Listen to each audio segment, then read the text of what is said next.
Assalamualaikum warahmatullahi wabarakatuh. Di sini saya akan mempresentasikan mengenai materi systematic review dan meta-analisis.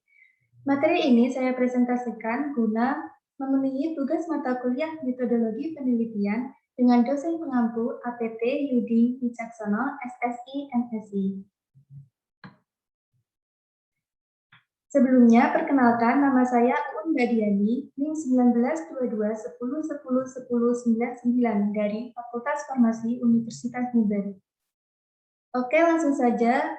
Untuk bahasan yang pertama adalah systematic review atau kajian sistematis. Apakah itu?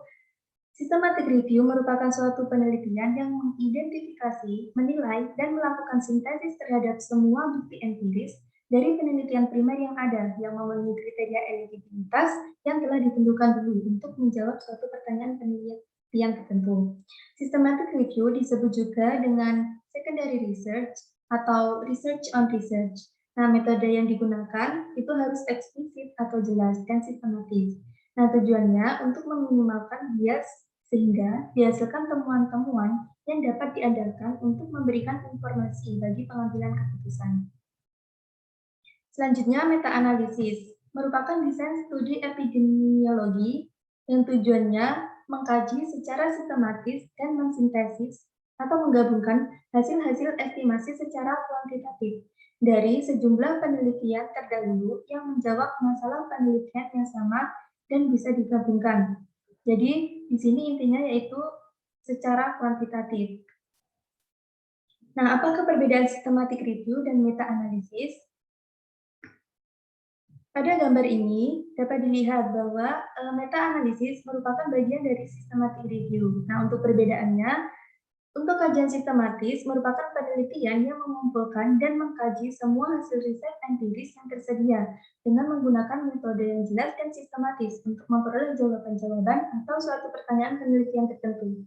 Sedangkan untuk meta-analisis merupakan systematic review yang disertai dengan proses statistik untuk menganalisis dan mensintesis atau menggabungkan secara kuantitatif hasil-hasil dari sejumlah studi yang serupa. Selanjutnya, kelebihan meta-analisis. Yang pertama, dapat memberikan bukti ilmiah yang terkuat.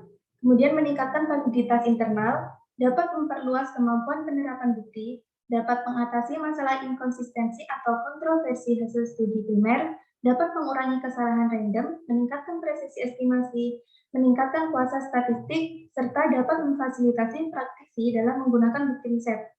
Nah, salah satu kelebihan dari meta-analisis tadi itu dapat meningkatkan validitas internal. Nah, kok bisa?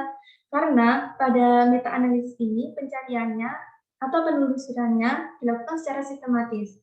Kemudian penyaringan atau screening terhadap artikel studi primer itu ketat. Kemudian menilai kritis dan dilakukan sintesis hasil-hasil studi primer yang selanjutnya disajikan secara sistematis. Selain itu juga dapat meningkatkan validitas eksternal, yaitu dan memperluas kemampuan penelitian bukti. Nah, perbedaan validitas internal dan eksternal itu apa sih? Yang pertama, ada validitas internal itu merupakan kebenaran kesimpulan sebuah studi ketika menarik kesimpulan tentang parameter populasi sasaran atau target population. Sedangkan untuk validitas eksternal itu untuk menarik kesimpulan tentang parameter populasi eksternal, baik tentang hubungan maupun efek suatu variabel dengan menggunakan hasil analisis data sampel. Dan itu untuk prinsip validitas internal itu homogenitas. Jadi homogenitas itu merupakan prinsip untuk meningkatkan validitas internalnya. Sedangkan untuk prinsip validitas eksternal itu berupa kemampuan hasil penelitian untuk digeneralisasi. Jadi diperluas tadinya. Selanjutnya, apakah meta-analisis harus homogen? Jawabannya ya dan tidak. Maksudnya apa? Nah, hal yang harus sama atau homogen dalam meta-analisis itu seperti masalah penelitian atau PICO. Nah, ini nanti akan dijelaskan di belakang. Kemudian ada populasi studi seperti umur, jenis kelamin, intervensi, pembanding, desain studi, instrumen pengukur variabel, dan cara analisis statistik. Sedangkan untuk hal yang tidak harus sama dalam meta-analisis seperti lokasi penelitian, besar sampel, populasi, instrumen pengukur variabel, nah ini seperti effect size. Kemudian ada variabel lainnya yang tidak ada hubungannya dengan variabel hasil. Nah, bagaimana sih cara mengatasi heterogenitas? Nah, yang pertama bisa dengan penyaringan atau screening, kedua bisa dengan penilaian kualitas tadi, ketiga analisis secara terpisah, bisa dengan analisis kelompok atau subgroup, dan ada meta-regresi. Adapun 5 langkah melakukan meta-analisis. Nah, yang pertama ada merumuskan masalah penelitian, yaitu dengan PICO. P itu population atau patient atau problem, I-nya intervention, C-nya comparison, dan O-nya outcome. Kemudian langkah kedua dengan identifikasi artikel full text tadi yang relevan dari berbagai electronic database. Yang ketiga dengan menilai kualitas tadi. Nah, biasanya dilakukan dengan critical appearance dan heterogenitas. Kemudian langkah keempat dengan analisis data dan ringkasan bukti, biasanya dilakukan dengan ekstraksi dan sintesis data atau penggabungan data. Kemudian langkah kelima dengan interpretasi temuannya.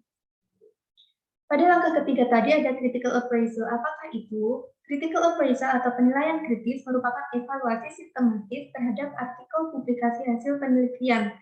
Biasanya meliputi 3 aspek, ada kebenaran hasil, kepentingan hasil, dan kemampuan penerapan hasil. Selanjutnya, pada langkah keempat tadi bisa dilakukan ekstraksi dan sintesis data.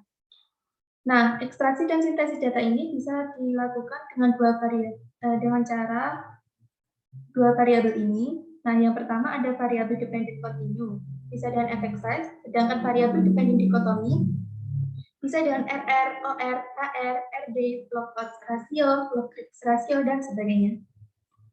Meta-analisis dapat dilakukan untuk studi eksperimen dan juga observasional. Nah, yang pertama ada experimental randomized control trials atau RCT.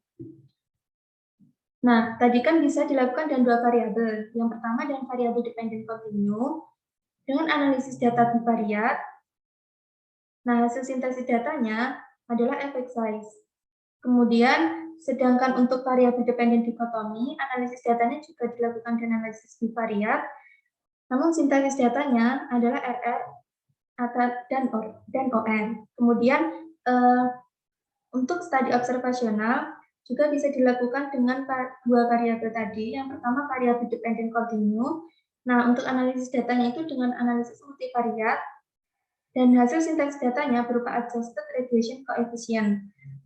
Kemudian untuk variabel dependent dichotomy, analisis datanya juga dengan analisis multivariat, namun sintesis datanya berupa adjusted OR atau AOR dan adjusted HR atau AHR.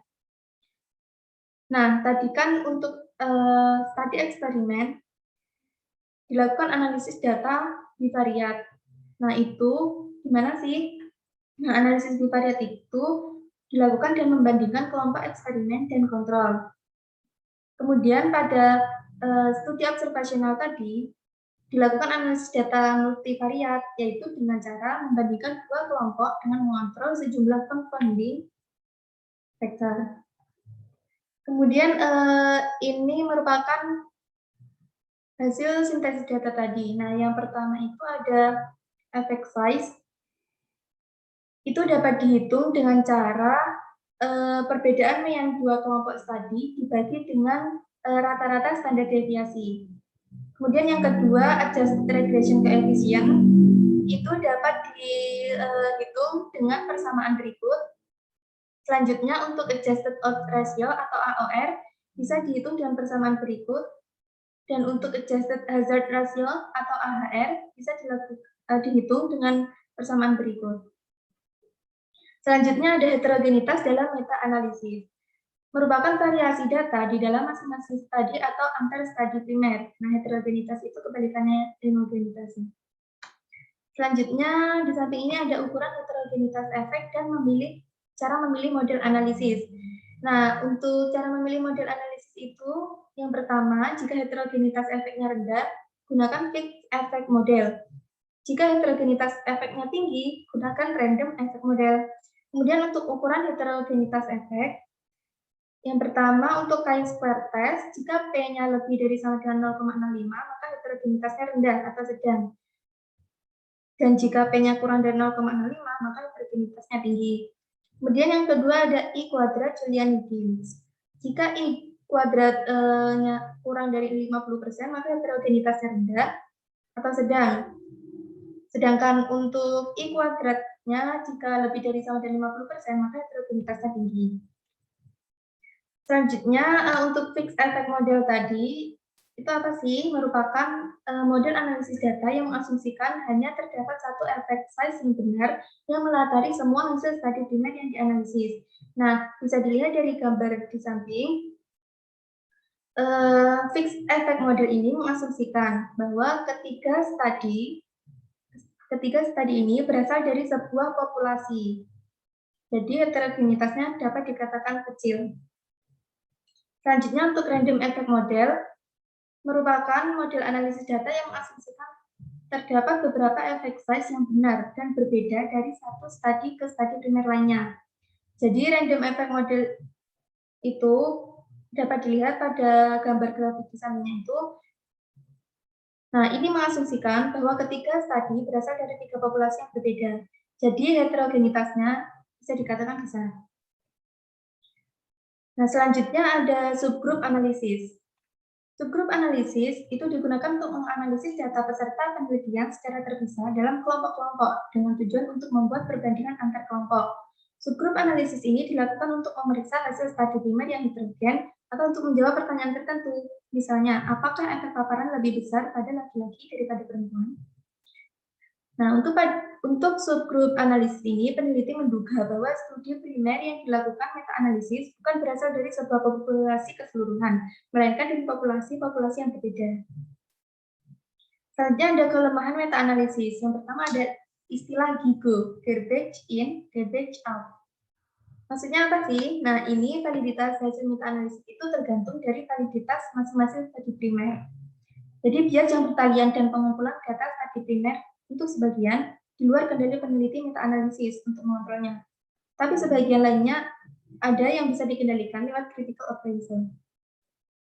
Selanjutnya adalah istilah apples and orange effect. Ini merupakan kecenderungan peneliti meta-analisis untuk mencampur adukan segala estimasi efek dari berbagai studi primer yang heterogen. Untuk mencegahnya, maka perlu menerapkan screening, kriteria inklusi dan eksklusi, dan melakukan penilaian kualitas. Nah, contohnya, seperti estimasi dari analisis multivariat itu tidak boleh dicampur dengan analisis bivariat. Selanjutnya ada publication bias. Ini merupakan kecenderungan peneliti untuk menerbitkan hasil studi primer yang menunjukkan efek signifikan, khususnya sering terjadi pada studi dengan besar sampel kecil. Nah, maka perlu dilakukan batasi besar sampel minimal. Kemudian cek konflik kepentingan dengan sponsor dan masukkan hasil studi yang tidak diterbitkan. Selanjutnya, pada langkah yang kelima, ada PRISMA, dapat dilakukan PRISMA. Preferred Reporting Item for Systematic Reviews and Meta-Analysis. Ini digunakan untuk report atau melaporkan systematic review dan meta-analisis yang bertujuan mengevaluasi efek dari suatu intervensi. Selain itu juga digunakan untuk mengevaluasi etiologi, prevalensi, diagnosis, atau prognosis. Standar PRISMA ini menggantikan standar quorum yang dipublikasikan tahun 1999. Sekian presentasi dari saya. Mohon maaf jika ada kekurangan. Terima kasih. Wassalamualaikum warahmatullahi wabarakatuh.